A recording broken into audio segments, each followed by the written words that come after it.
All right, guys, welcome back to the Backcheck podcast. It's me and Cam once again. And today we're going to be talking about Nazem Kadri's suspension. Now, obviously, both me and Cam have now had a serious amount of discussion about this, and nothing's really new. Nazem Kadri getting suspended in a playoff game for what now that maybe the third or fourth time this in his entire career. And Cam, are you still there? Yeah, I can hear you. Oh, I don't know why you were buzzing out. But, so Nazem Kadri's been suspended 8 games, and he is appealing to Gary Bettman to, reduce the amount of games of the suspension, which I really doubt will happen considering the Avs, now they're on their way to the second round. They just defeated the St. Louis Blues as of yesterday for a 4-0 sweep. But this is the issue. If you look at the video replay and you see that Justin Falk is about to, shoot the puck, you see how basically Kadri came out of nowhere and just absolutely blindsided. It was a late hit, hard hit to maybe the jaw area, I'd say. And it's absolutely unacceptable. Now, this isn't really comparing to what Tom Wilson had done, but it's not acceptable. It's not an acceptable hit, and I'm glad that consequences have been taken to such severe amounts. Cam, what's your take on this? Well, I mean, is it really a playoff series without Nazem Kadri being suspended? Yeah. If you look at some stats I found out, Kadri has been suspended a total of 16 playoff games, which amounts to his teams, Toronto and Colorado combined, 31%. So that means he does not play in his team 31% of his team's playoff games due to suspension. That is almost 1/3 of his team playoff games he has been suspended. If you looking at Kadri, this is not his first time with a hit like this. We've seen it on Tommy Wingles of the Boston Bruins in the past. And I think he got suspended again versus another Boston player. Jake DeBrusk. Jake DeBrusk. It was Jake DeBrusk. How could I forget? Jake DeBrusk, Tommy Wingles, and now Justin Falk all in the first round. I'm not quite sure why this keeps happening year after year, but nonetheless, the hit was extremely dirty, and more action more action than an 8-game suspension. He should be done for the playoffs, in my opinion. But it's an unacceptable hit to a head contact, late hit, you name it. It's an unacceptable dirty hit by Nazem Kadri, and it's not like the worst part about time. Yeah, Falk wasn't even aware of it. He didn't even see him coming because Kadri came out of nowhere. He came almost like a cheetah hunting down a leopard, a cheetah hunting down a gazelle, and he came absolutely out of nowhere. He just completely smashed. He just hit his head, and he didn't even go for a body-on-body contact. He went right for a headshot, which is the worst part about this play. And that's a dangerous hit that could be a bad injury, which in this case it is. Falk is missing out.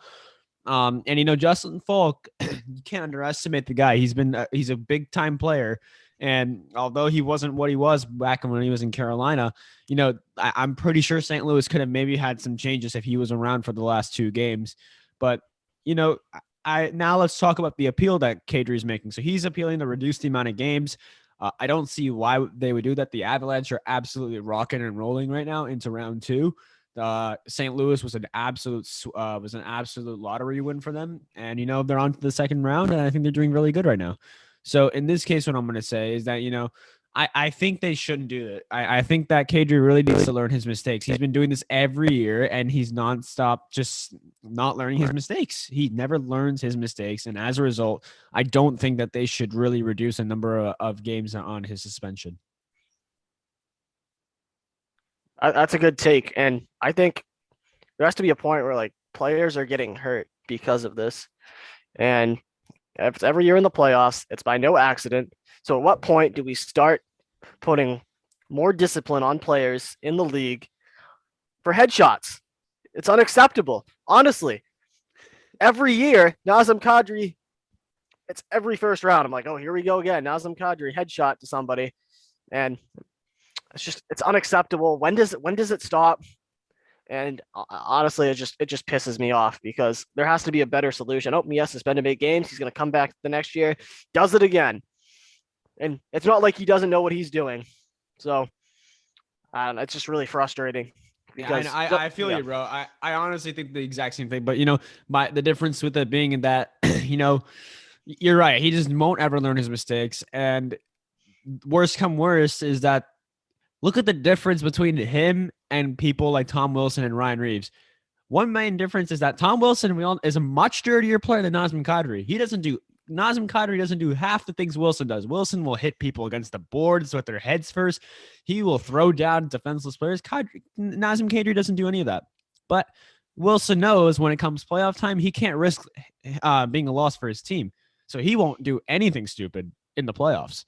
But Nazem Kadri doesn't seem to learn that, and as a result, that's why the Avalanche they're not missing a big piece right now because the series has been absolutely carried by poor goaltending, but by the Blues. But again, if Kadri really wants to become a role model, which he was not in Toronto, and if he wants to become a role model here in Colorado, he's gotta change his attitude, man, because this is not how it's gonna roll around here. Hitting people like that is just absolutely unacceptable.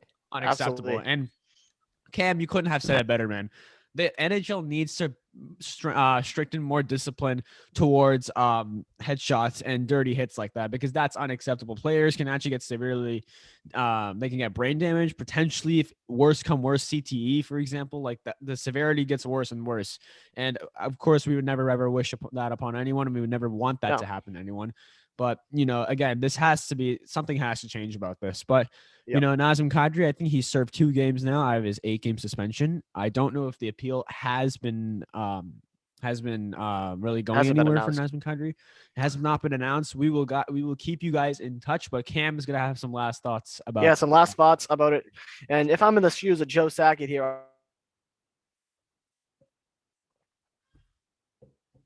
and honestly, what you do, because playoff time, you need your best guy in the lineup. Kadri is he is a top 12 player on the team. He's on the top 4 lines. Honestly, there has to be a point where you're like, okay, maybe we trade this guy, maybe expose him to Seattle. I don't know, because honestly, he's a liability. And I've seen it when he hits guys. I don't really see his teammates come to his back either, because I don't know if they don't like him or just whatever. They're like, I don't know. He's always, man, if you saw Kadri. the aftermath of that hit, nobody came to his aid. The first 3 guys to surround him were all St. Louis Blues players. And then but they didn't try defending Kadri. They tried separating the Blues away from Kadri to avoid more conflict. They didn't care about Nazem Kadri, which you were right about. They just tried separating him from the rest of the crowd so that they could continue playing hockey and end this series, which was the main goal. I think, my bold prediction here, at the end of this season, when the Avalanche playoff run comes to an end, Nazem Kadri, his contract will either be bought out, either he's going to be, I don't know what his contract details are. I can quickly look that up right now, but he's gone. I don't really think that he's going to be staying here for much longer time. He signed a 6-year bonus, $27 million contract with the Maple Leafs, but then he'll earn a base salary later in 2020-21. He'll earn a base salary of $2 million. I really think that he's going to be gone. I don't think he's staying. They're going to probably let him. They won't, when they're protecting their players, you protect 7 forwards and I believe 3 defensemen and 1 goalie. The 7 forwards, you got to keep that top line out there. They might keep some core veterans for the Abs. Their 3 defensemen easily are going to be Taves, Gerard, and Makar, and their goalie will obviously be not expecting anyone else besides Philip Grubauer. But Nathan McKinnon's going to be protected, Rantanen, and of course Landeskog will all be protected.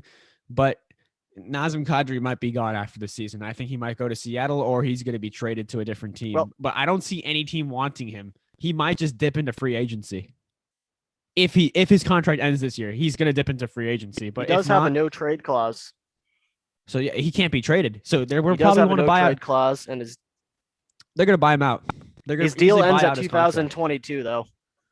He has another year left on his deal. One more year left.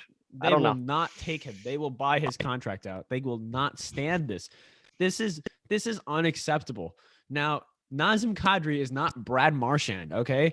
He is not worth as much as Brad Marchand is to the Bruins than he is to the Avalanche. He is not their top 6 forward. He is not their top goal scorer. He is not their most valuable player on the team. He is just a liability, as you said.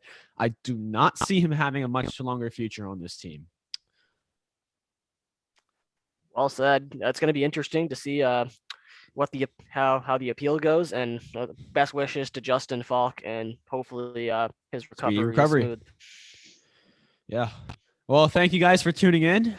So long for the Backtrack Podcast. This was just a quick, short episode, and everyone have a good night. All right.